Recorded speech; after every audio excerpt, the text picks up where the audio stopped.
राधे राधे, जय श्री कृष्णा। मैं सीमा सिंह बड़ों को चरण स्पर्श, छोटों को प्यार और बराबर वालों को तहे दिल से नमस्कार करती हूँ। आज मैं आपको बैसाख मास के महात्म्य का 14वां अध्याय सुनाने जा रही हूँ। श्रुतदेव कहने लगे कि हे राजन, आज मैं तुम्हें एक प्राचीन इतिहास सुनाता हूँ। पहले त्रेता युग में एक सोम शर्मा नाम का एक वैश्य था। वह बड़ा ही धर्मात्मा, भगवान विष्णु और ब्राह्मणों का पूजन करने वाला, न्याय से धन कमाने वाला, शांत स्वभाव वाला, सबका प्रिय, सत्यवादी, विवेकी था। उसकी पत्नी अत्यंत ही धर्मात्मा, पतिव्रता, सुंदर और अच्छे कर्मों वाली थी। वे दोनों पति पत्नी बड़े ही आनंद के साथ रहते थे तथा उस वैश्य का देश विदेश में व्यापार फैला हुआ था। वह बहुत ही अमीर था। उस वैश्य के 2 पुत्र थे जो अपने माता पिता के अत्यंत ही भक्त थे। धन और मान का उन्हें बिल्कुल भी घमंड नहीं था। वह शीतकाल में ब्राह्मण और गरीबों को अन्न और कंबल आदि दान किया करता था। गर्मी में जल, वर्षा में वस्त्रों का दान करता था। उस वैश्य ने बावड़ी, कुएं, तालाब, धर्मशाला, बाग बगीचे, प्याऊ आदि लगवाए। वह हमेशा भगवान विष्णु और शिव का भक्त था। वह हमेशा भगवान विष्णु और शिव के व्रत किया करता था। इस प्रकार सब तरह के धर्म का कार्य करता हुआ वह अपना जीवन व्यतीत कर रहा था। इस प्रकार वह धनी लोगों की श्रेणी में गिना जाने लगा। धनी होने के बाद भी वह वैश्य और उसके बच्चे किसी भी प्रकार की मांस, मदिरा, व्यसन के शौक नहीं रखते थे। पूर्व जन्म के अच्छे कर्मों के वे फल भोग रहे थे। सदैव विष्णु भगवान की भक्ति करते थे और बैसाख मास के नियमों का पालन करते थे। एक समय उनके पास एक बड़े ही महात्मा ऋषि उनके घर पधारे। उस सोम शर्मा वैश्य ने उन ऋषि का बड़ा ही आदर सत्कार किया और अपने आप को कृतार्थ मानने लगा। उसने कहा कि आज मेरा जन्म, मेरा घर सफल हो गया। आपके दर्शन मात्र से ही मेरे हजारों पाप नष्ट हो गए। आपके आने से मेरा घर, मेरा परिवार पवित्र हो गया। उस वैश्य के भक्ति युक्त वचन सुनकर वह ऋषि अत्यंत प्रसन्न हुआ और उसके मार्ग की थकान भी दूर हो गई। ऋषि के आगे वह वैश्य हाथ जोड़कर खड़ा हो गया। तब ऋषि कहने लगे कि हे वैश्य, तुम धन्य हो जो सदा भगवान की भक्ति में लगे रहते हो, दान तथा धर्म के कार्य करते हो, भगवान के चरणामृत को सिर पर धारण करते हो।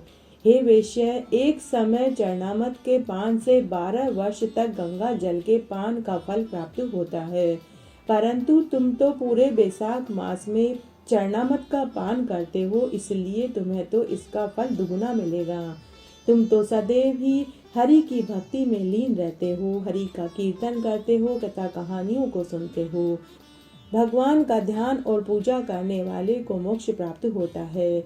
ऋषि के ऐसे वचन सुनकर वह वैश्य कहने लगा कि हे महाराज, आप तो अंतर्यामी हैं, आपसे कुछ छिपा नहीं है। हे देव, आप कहाँ से आ रहे हैं और कहाँ जाएंगे? तब वह ऋषि बोला कि हे वैश्य, मैं अनेक तीर्थों से घूमता हुआ आया हूँ और अब बैसाख मास के नियम ग्रहण करने के लिए अपने शिष्यों के साथ आश्रम में जा रहा हूँ। ऋषि के वचन सुनकर वह वैश्य कहने लगा कि हे महाराज, मुझ पर कृपा करके यह बताइए कि वेदों के पढ़ने का अधिकार किसको है? फिर पुराण और स्मृतियों के आधार पर किस प्रकार भगवान की पूजा करनी चाहिए? बैसाख मास में मुक्ति को देने वाला ऐसा क्या करना चाहिए? बैसाख मास में किन नियमों का पालन करना चाहिए जिससे कि मरने के बाद मनुष्य को मुक्ति प्राप्त हो? ऋषि कहने लगे कि हे वैश्य, जो मनुष्य बैसाख मास में भगवान शालिग्राम का पूजन करते हैं, भक्ति दूर से ही उनके पास भागी हुई चली आती है।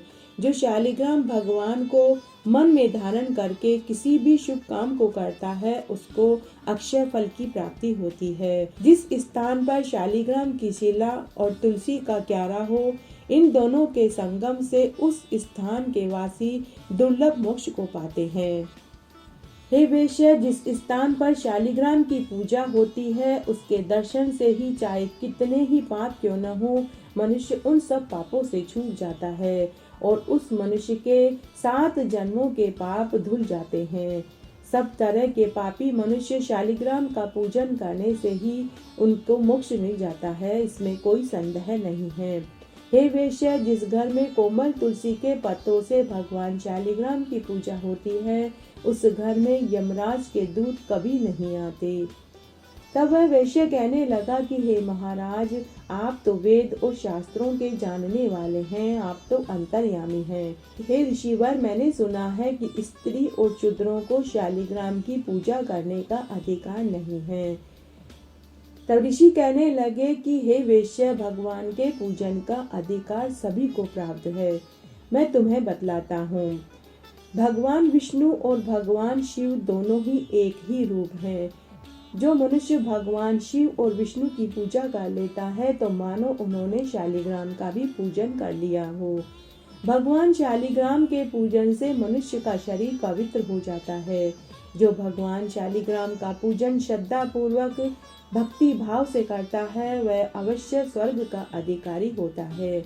और जो मनुष्य बैसाख मास में भगवान शालिग्राम को पंचामृत से स्नान कराता है वह इस संसार में आवागमन के चक्र से मुक्त हो जाता है।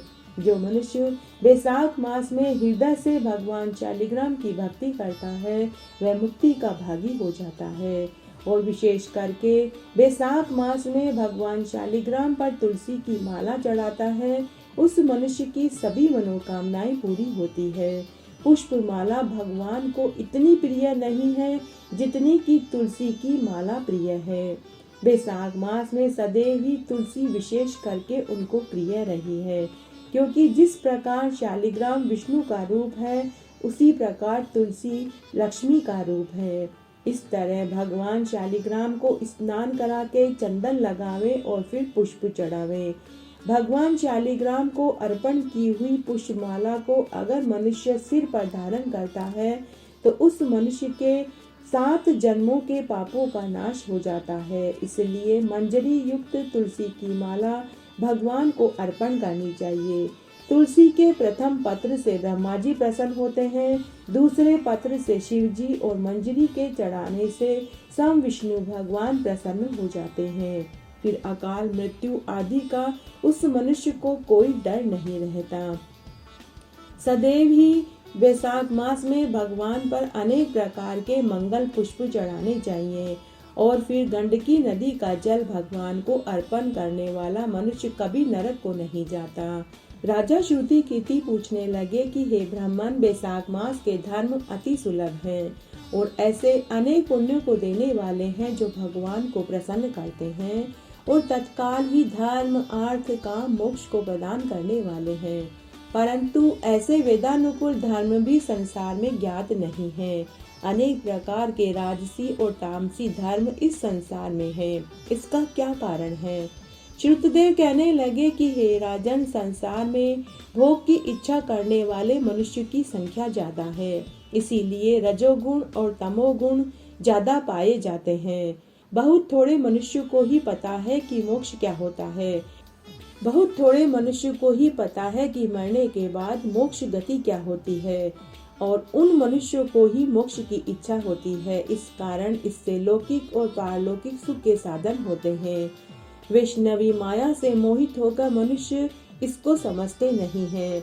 जैसे अधिपत्य के प्राप्त होने पर मनुष्य के मनोरथ पूर्ण होते हैं, परंतु बैसाख मास के सब धर्म सात्विकों के लिए कहे गए हैं और यही सतोगुणियों का धर्म है।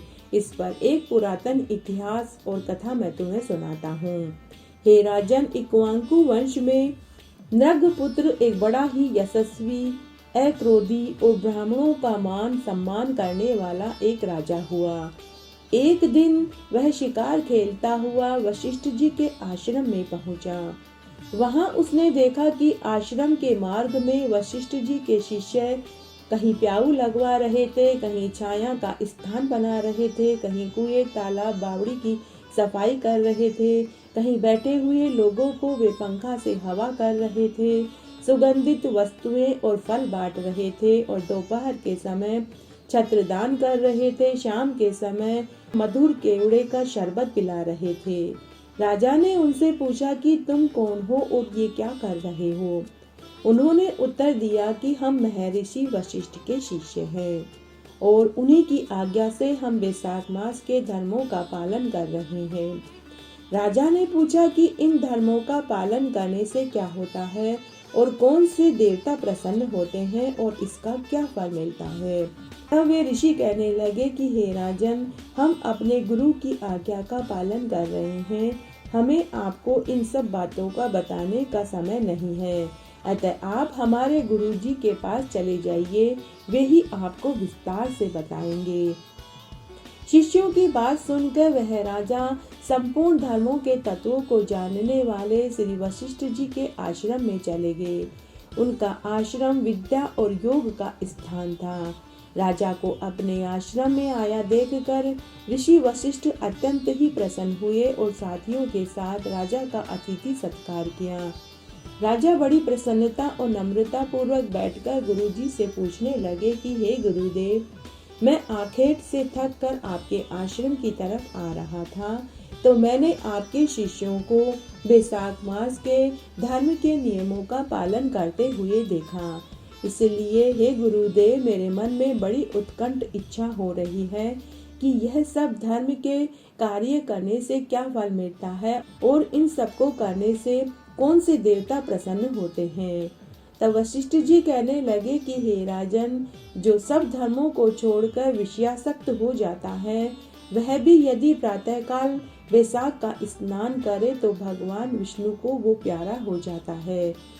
हे राजन, अगर किसी व्यक्ति ने धर्म के सभी कार्य सांगोपांग किए हों, अर्थात सभी तरह के व्रत, उपवास और दान पुण्य किए हों, किंतु वैशाख का आदर नहीं किया, तो भगवान उससे दूर रहते हैं। जिस मनुष्य ने वैशाख मास बिना दान और स्नान के खो दिया, तो वह चांडाल अर्थात पिशाच की योनि में जन्म लेता है। वैशाख मास में जिसने विधिवत भगवान विष्णु की आराधना करके उन्हें प्रसन्न कर लिया, तो उस मनुष्य की सभी मनोकामनाएं पूरी होती है। जो मनुष्य भक्ति और श्रद्धा से विष्णु भगवान का वैशाख मास में थोड़ा सा भी पूजन कर लेता है, तो भगवान विष्णु उससे प्रसन्न हो जाते हैं। उसका घर धन धान्य से भरा रहता है। हे राजन, वैशाख मास में ये सभी धर्मों का पालन करने के लिए ज्यादा धन और परिश्रम की जरूरत नहीं पड़ती। वैशाख मास के धर्म अति सुगम है। थोड़े से पुण्य करने से ही भगवान विष्णु प्रसन्न हो जाते हैं। भगवान को प्रसन्न करने के लिए श्रम भी थोड़ा लगता है और व्यय भी अधिक नहीं करना पड़ता। इसलिए जो मनुष्य वैशाख के धर्मों को नहीं करता, वह अवश्य नरक का भागी होता है। इस प्रकार ऋषि ने राजा को वैशाख मास के सभी धर्म बताए। तब राजा सब धर्मों को सुनकर और यथोचित गुरु की पूजा करके वापस अपने नगर में महल में आया और उसने अपने नगर में ये ढिंढोरा पिटवा दिया कि सभी वैशाख मास में स्नान, जप, तप, दान करें और भगवान विष्णु की पूजा करें। महल में पहुंचकर उस राजा ने अपनी रानी और पुत्रों के साथ पूरी प्रजा के साथ वैशाख मास के धर्म के नियमों का पालन किया और इस जीवन के सुखों को भोगकर मरने पर विष्णु लोक को प्राप्त हुआ। इस प्रकार आज मैंने आपको वैशाख मास का 14वां अध्याय सुनाया। मेरे साथ बने रहने के लिए आपका धन्यवाद। आगे के महात्म्य के लिए भी आप इसी तरह मेरे साथ बने रहें। धन्यवाद।